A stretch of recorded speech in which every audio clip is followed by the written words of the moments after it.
Bonjour, David Richard, la société Krisch Façade. Je suis le gérant de cette entreprise familiale créée par mon père il y a 30 ans. Nous sommes spécialisés en rénovation de façades. Et j'ai 7 collaborateurs avec moi. Marcelino, Lionel, Joachim, Anthony, Armad, Louis, Tony.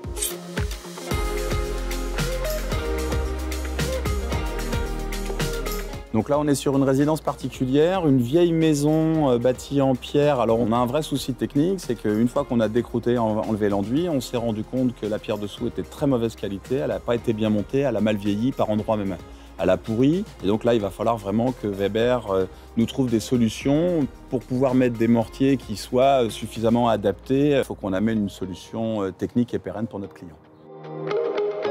Ah bah tiens, je crois que c'est Franck qui arrive. Super. Je t'amène la solution. Ouais, cool.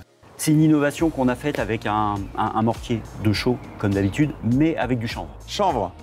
Chanvre. D'accord. Ça fait maintenant près de 40 ans qu'on fait du chaux-chanvre, donc on mélangeait de manière tradie, c'est-à-dire bétonnière, agrégat plus chaux, et avec des ouvrages, une performance du chaux-chanvre sur le bâti ancien qui apportait beaucoup de régulation hydrique et aussi quand même de correction thermique. La chaîne Voth nous remplace le sable dans le mortier, qui va avoir des particularités de grande légèreté. Tu es 40% plus léger, et avec tous les avantages de la chaux aérienne, hein. Donc la perméabilité, la souplesse et évidemment la légèreté. Ouais, Franck, dis-moi, en charge, on peut mettre combien de centimètres? En général, on va être sur 4-5 cm. À épaisseur égale, on va apporter beaucoup moins de poids à la maçonnerie. On va pas changer nos habitudes, non, parce que nous, on est habitué à tramer tout le temps, ça régule bien les phénomènes de tension. On peut effectivement armer le sous-enduit.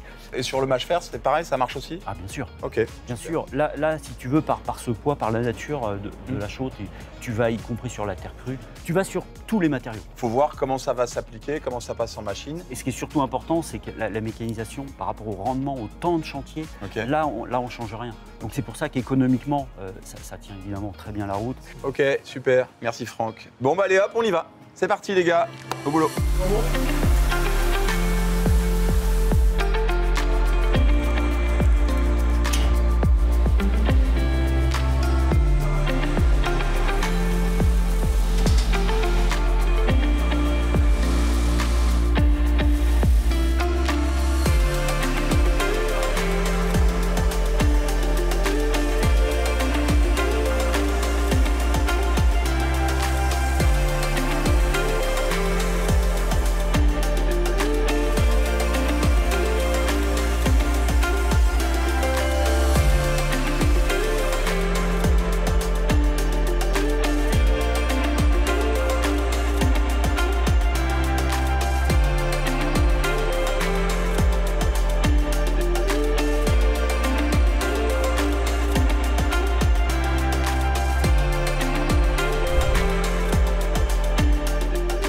Un produit qui est facile à mettre en œuvre, on a un produit qui passe bien en machine, on a un produit qui se nettoie plutôt bien, on n'a pas de perte de temps, on a un produit qui est quand même plus léger, donc quand on a besoin de manipuler ça, c'est quand même plus confortable pour les cas. Donc globalement, c'est un produit, moi je trouve que là, bravo l'industriel, il a fait du bon boulot. Une belle solution pour nous.